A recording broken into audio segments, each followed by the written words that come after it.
Our first story takes place under the unforgiving glare of the desert sun. Miles and miles of sand stretch in every direction, baking under the intense heat. Imagine finding yourself stranded in this desolate landscape, the silence broken only by the wind whistling through the dunes. This is the nightmare that became a reality for one unfortunate traveler. He had been driving for hours, the monotony of the road lulling him into a false sense of security. He had ignored the gas gauge, its needle dipping dangerously low, too focused on reaching his destination. Then it happened. The engine sputtered, coughed, and died, leaving him in stunned silence. He was stranded miles from civilization, the nearest town nothing more than a dot on a map he'd hastily consulted hours ago. Panic began to set in, a cold dread creeping up his spine as the gravity of the situation sunk in. The sun beat down relentlessly, the heat radiating off the sand making the air shimmer. He had a meager supply of water, a granola bar, and the clothes on his back. Hope, it seemed, was in short supply. Days turned into a desperate struggle for survival. The relentless sun sapped his energy, the scorching sand burned his skin. He rationed his water, each sip a precious commodity, but dehydration was a constant threat. The vastness of the desert mocked him, a desolate wasteland stretching endlessly towards the horizon. As darkness fell, the desert transformed into a chilling tableau.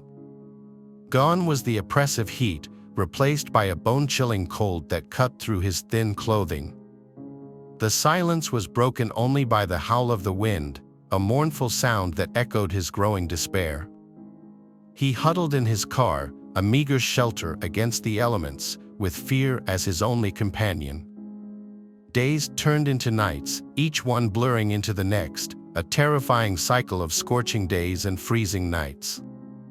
His hope dwindled with each passing hour, replaced by a gnawing fear that he wouldn't make it out alive. He had become a prisoner of the desert, trapped in a desolate wasteland with no escape. One day, while stumbling through the sand, his vision blurred from dehydration, he spotted something in the distance. Was it a mirage, a cruel trick of his exhausted mind? As he stumbled closer, his heart pounding in his chest, he realized with a surge of hope that it was a road, a ribbon of asphalt cutting through the desolate landscape. With renewed determination, he dragged his weary body towards the road, each step a victory against the relentless grip of the desert. As he finally reached the roadside, he collapsed, his body spent, his spirit broken but not extinguished. He had escaped the clutches of the desert, a survivor of a terrifying ordeal. His story serves as a chilling reminder of the unforgiving nature of the desert, a place where running out of gas can be a matter of life and death. It's a testament to the resilience of the human spirit and the will to survive, even in the face of overwhelming odds.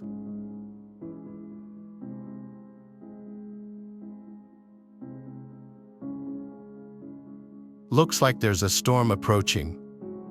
I glanced out the window of the car and looked behind us as my fiancée, Kiva, came out of the shop with a bag of snacks for our trip. The sky looked gray just a few feet behind us down the road. I heard low rumbling as Kiva opened the driver's side door and got in. "Do you think the roads will get bad?" I asked her.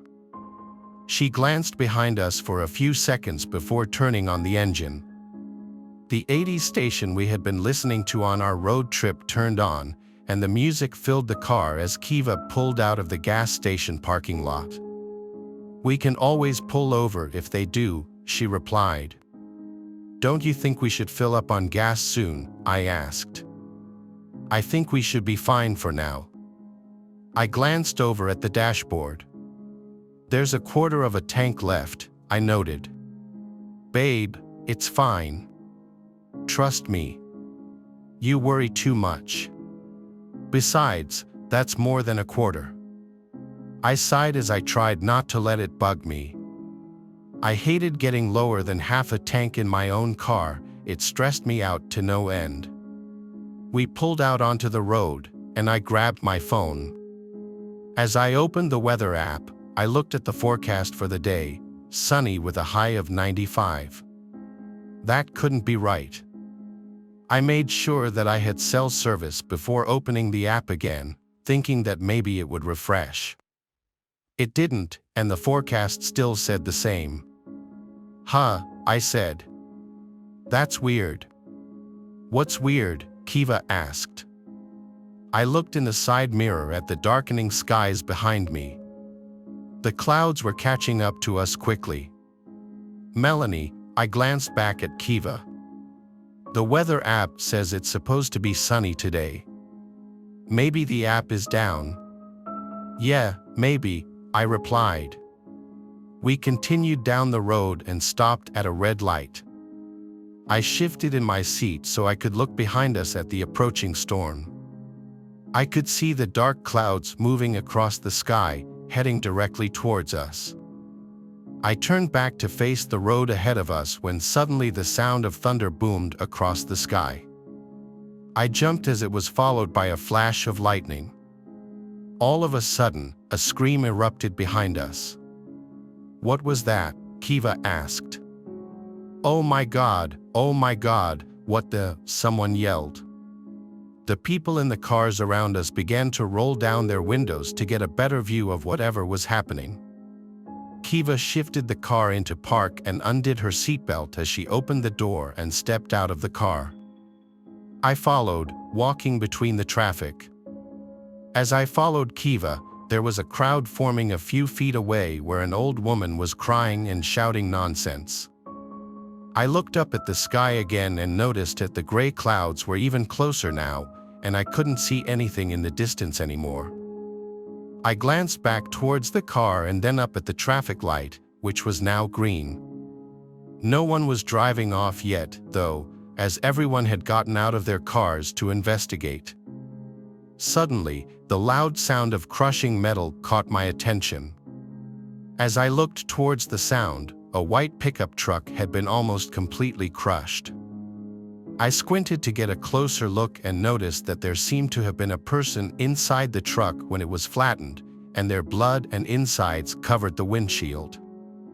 I looked away quickly as I took deep breaths, trying not to gag. Other people had started to walk toward the crushed truck, and some were gagging and backing up as they realized what they were seeing. What did? Someone screamed again. The sound of crushing metal was heard, and the second car had been crushed. This time, it had only been the hood of the car that had been crushed, and the driver ran out to look at the damage. Get back in your cars now, someone screamed. I locked eyes with Kiva, and we ran to the car, getting in and slamming the doors shut. As Kiva shifted back into drive and managed to pull in between the cars and speed through the intersection, I kept looking behind us as the clouds continued to approach. I could see raindrops now. Some of the people had made it away just in time, and others got caught in the rain. The sound of multiple cars being crushed filled the street as Kiva sped down the road. Luckily for us, it was mainly empty. I held on to the armrest as Kiva kept speeding. Is that the rain doing that? I asked, glancing back again.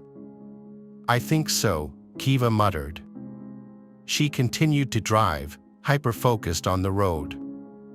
I glanced over at the speedometer. She was going almost 90. I looked over at the side of the road as we passed a speed limit sign but said nothing. I looked back at the approaching storm. The rain had picked up excessively, and all of the trees and stop lights had been crushed. They were now crumpled up in the middle of the road, blocking anyone else from escaping the storm. As I glanced down in the rearview mirror, I noticed that most of the road was gone too. There were giant holes everywhere, making it impossible to drive on. My body flung forward as Kiva hit the brakes. All of a sudden, the sound of the screeching brakes and the tires on the road filled my ears as she tried to stop the car. She exclaimed, and the car finally came to a stop. I looked over at her. "Why are you stopping?" She motioned towards the road where there was a giant tree branch blocking the way. "Help me move it, hurry." I jumped out of the car and helped her push the branch out of the way. As we pushed, I couldn't help but glance toward the storm, which was still rapidly approaching. The rain was also picking up, and it seemed like we were right, the rain was to blame. I used all my strength to push on the branch as Kiva pulled, and we finally got it out of the way. We ran back to the car and I glanced back to see the rain approaching. As the first drop of rain landed on the roof of a small convenience store on the side of the road, it all crumbled to the ground. I slid into the seat of the car. "What do you think happens if it lands on someone?" I asked. Kiva turned to look at me. She opened her mouth to speak but didn't get to, as she glanced out one of the back windows. I followed her gaze and saw a man walking down the side of the road. In a split second, the rain caught up. 1 second he was there, and the next second, there was a splatter of blood and human insides on the sidewalk. "I guess that's your answer," Kiva said as she started driving again. I turned around in my seat to keep an eye on the storm. It seemed that the winds had started to pick up, and I could hear them whistling as Kiva continued to drive. "It's getting faster," I replied. She said nothing, but I could feel the speed of the car picking up. We'd been on the road for about half an hour now, and the storm seemed to consistently pick up speed with each second that passed.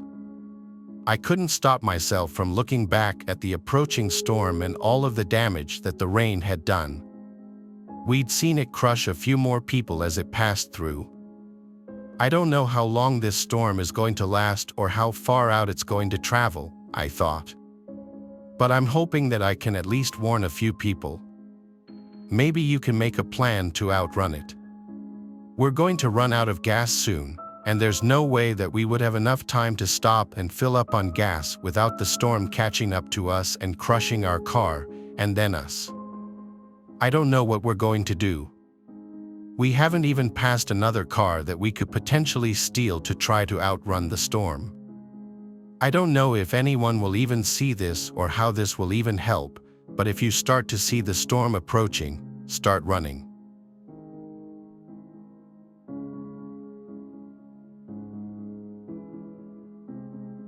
I live in Burke County, North Carolina, in Morganton.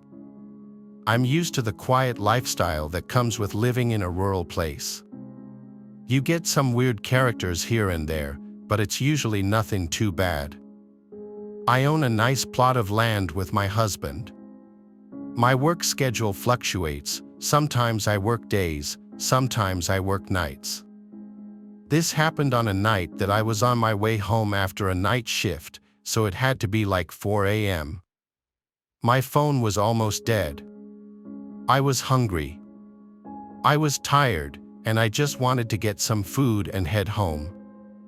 I stopped at the gas station to get $10 worth of gas and also a packaged sandwich, which I proceeded to eat inside the gas station cafe. Some sketchy guy was eyeing me for a little until he left the building without buying anything. After eating, I went outside to fill up the gas and then got back in the car. The smell of gas was extra pungent for some reason. These roads are very dark and twisty at night, so I was driving slow, especially since I was tired after a long day of work. Then something unexpected happened. The needle on the gas gauge suddenly dropped to E, and the low gas light came on and beeped. I had no idea what was going on. I'm not a car person and I'd never run out of gas before this. Plus, the needle just suddenly dropped. I thought at first that the computer was glitching, so I pulled over and restarted the car, but the needle was still on E. I tried to continue driving, but the engine died. I started having a panic attack. I called my husband first thing, and thank God he picked up. I asked him how did my car run out of gas after I just filled up, and as I got out of the car, I smelt gasoline. I told him this, and he said it sounds like I have a leak. He told me he'd head right over and he'd call our roadside assistance company. But then I heard a car coming with no headlights, and suddenly it stopped not far behind my car. I suddenly thought to bring up that sketchy guy who was watching me at the gas station and asked my husband if there was a chance he did something to my car. My husband's tone suddenly changed to sounding more concerned and worried. He said yes, there's a chance that he may have cut my fuel line. I didn't know what that meant. All I knew was I needed to run. I took my keys out of the ignition and shut the door and locked it so that the headlights would turn off. My phone was on like 2%, so I told him to text me when he's close. I ran off the road and towards the first house I could find. I ran down the long driveway and up the property to the front door. All the lights in the house were off. I still rang the bell multiple times anyway. Eventually, a light turned on and then the door opened. A man in his 60s opened the door. He looked like he was just woken up. I asked him to let me in to hide and charge my phone. After a bit of explaining, he opened the door fully and let me in. I asked him for an iPhone charger, and he said he'd go look for one, then asked me to take a seat in the living room. I sat down, still in my nurse scrubs, feeling a mix of emotions.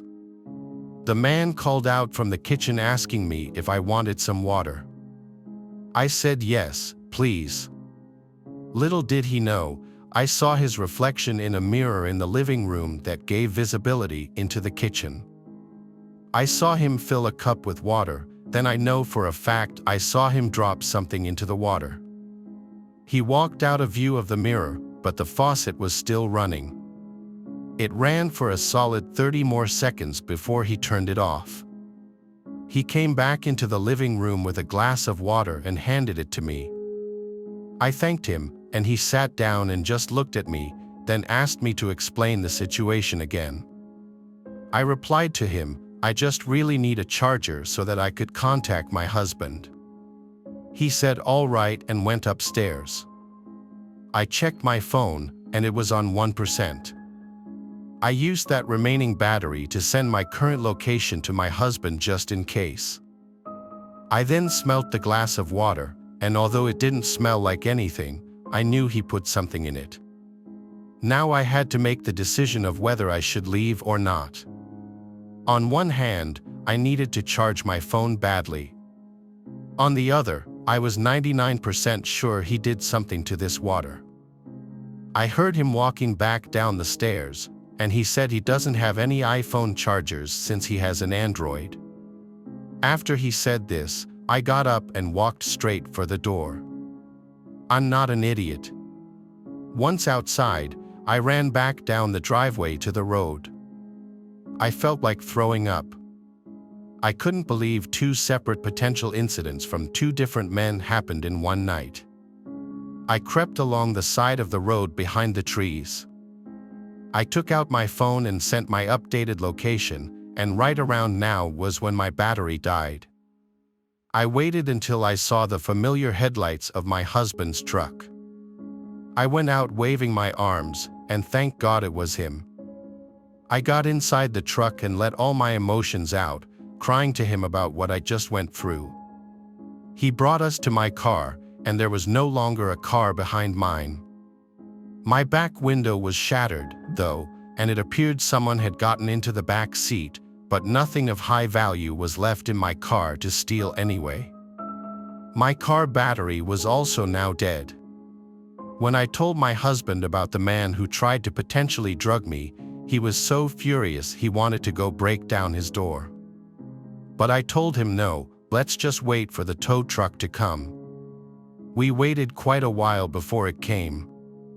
My car was towed to my dealership, where they would take the car in the next day. My husband was right. My car was vandalized, and the fuel line was cut completely. Thank God I was off the next few days because I needed some time to mentally recover from this night. The idea that twice in one night I was almost a victim of some sketchy men, I just couldn't get over.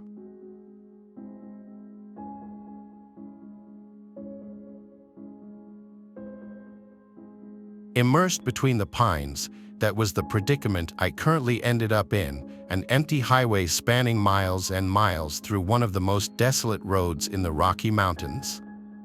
How long had it been since I was at Jim's diner, looking at the sky gray and foreboding, obvious that a storm was on the horizon. There was that smell in the air, sulfur, between the heat of the afternoon and the sudden chill. I could even feel the hairs on the back of my neck stand straight up. Trapped on this highway, with no exit for 40 miles, no car or truck for at least 2 hours, and my bike broken down. Wonderful, I muttered, exasperated. Could today get any worse? I had run out of gas. There were some farmlands a few miles back, lost to the oncoming darkness and surrounding sea of pines. The odd feeling, beyond the sense of being completely alone, was that of truly being alone. No chirp or buzz, even howling, that would animate these mountains, beyond the roar of tires and horns, like life itself had found residence elsewhere, leaving me in this impersonation of the world I once was in. Climbing up the hill, feeling the first drops of rain hitting my leather jacket, I felt the first tinge of fear. Until the end of the hill, I saw an exit, plain as day. The name of the town was Padua, the other name was scribbled out. Padua, I thought. Beggars can't be choosers. The walk didn't take as long as I expected it would. The cut into the pines led to a town trapped in another time. Not a ghost town from the last century with broken-down ranches and general stores, but a town that looked like a postcard from the 50s. That retro look was long associated with the big bop monster movies and drive-in theaters. There was only one problem with the site: not a single soul, nor a single car, was moving throughout the town. Instead, there was only the same silence I had heard throughout the mountain highway. There wasn't much more to think about. I resolved to explore the town as it started to come more into view with each step and push. There was a gas station not too far away, a diner down the block, and, from the looks of it, a hotel in the center between the two. I should name this town Lucky Break. "Hello," I called out, standing at the gas station, my bike parked at a stall. No dust, the pumps were on but locked. Walking into the store, which was open, the lights flickered almost as a response. Anyone here? The store was completely packed full of food and drinks, just no worker. Maybe he's on break, I muttered to myself, trying not to dissect the logic any further. I grabbed a protein bar and a bottle of water.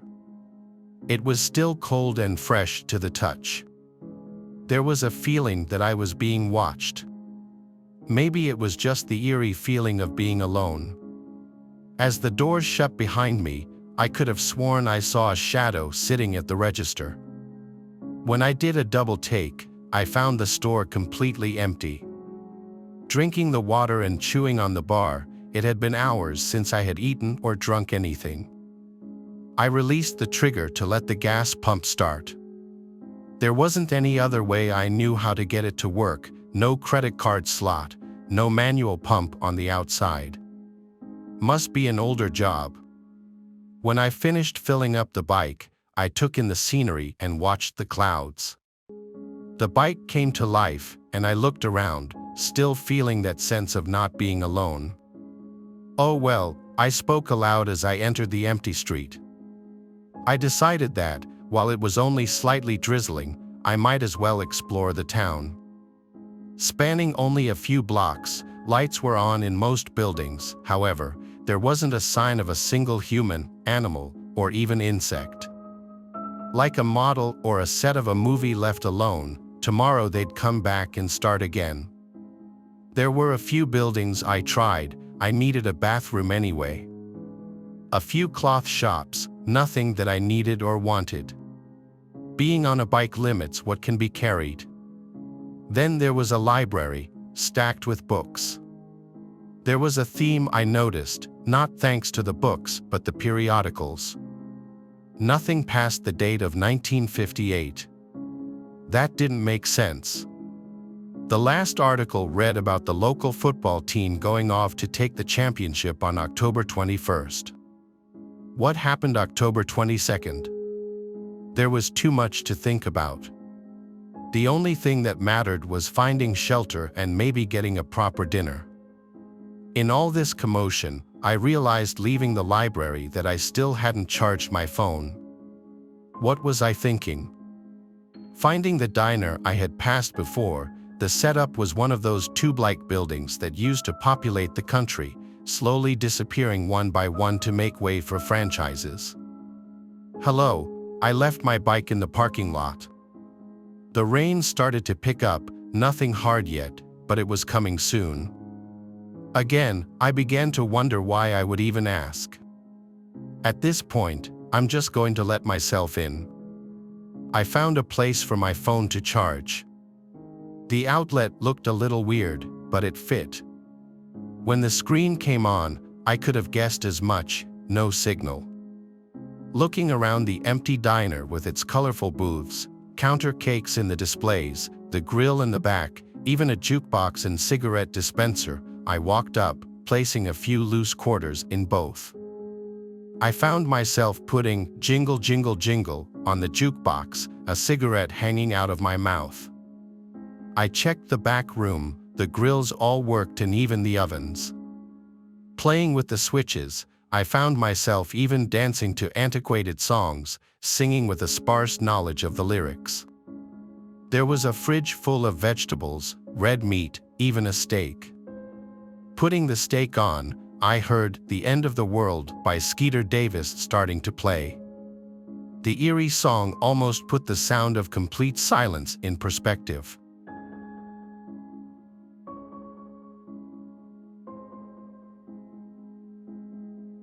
Our final story takes us to a desolate stretch of highway, a ribbon of cracked asphalt cutting through a barren landscape. This is not a road frequented by travelers. The few gas stations that dotted its length had long since been abandoned, their pumps dry and their windows boarded up like hollow eyes staring out at the emptiness. A young couple, eager for a weekend getaway, found themselves stranded on this forgotten highway. Their car sputtered its last as the gas gauge hit empty.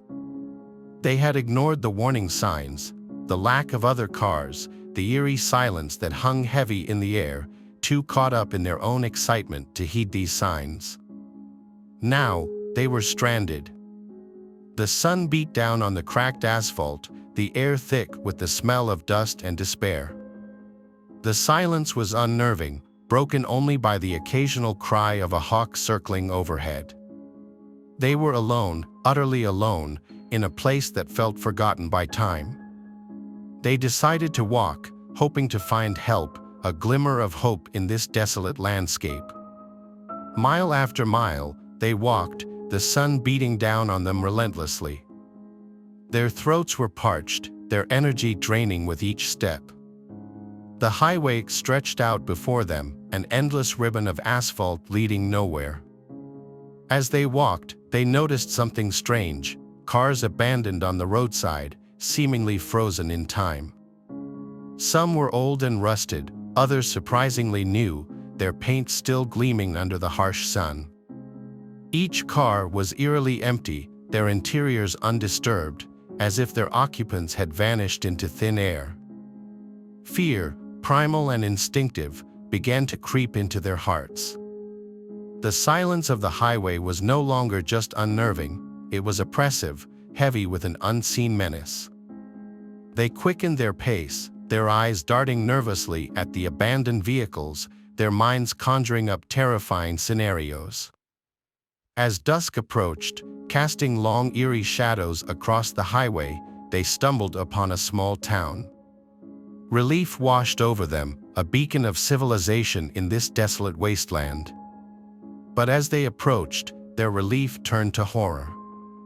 The town was deserted, buildings stood empty, their windows dark and lifeless. The streets were eerily silent, not a single soul in sight. It was as if the entire town had simply vanished, leaving behind an unsettling silence that spoke volumes. They pressed on, desperation fueling their steps, their senses on high alert and their hearts pounding in their chests. The town was like a ghost town, frozen in time, its silence amplifying their growing fear. As darkness fell, they came to a crossroads. In the fading light, they saw a figure standing in the middle of the road.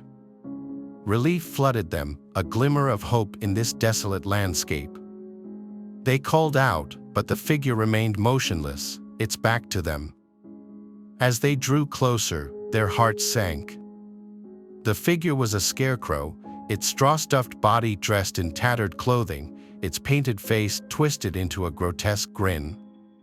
It was a cruel joke, a symbol of their isolation and despair. They collapsed on the roadside, their bodies spent, their spirits broken. They were trapped in a nightmare, a desolate highway populated by abandoned cars and ghost towns. Their hope, once a flickering flame, now threatened to be extinguished by overwhelming despair.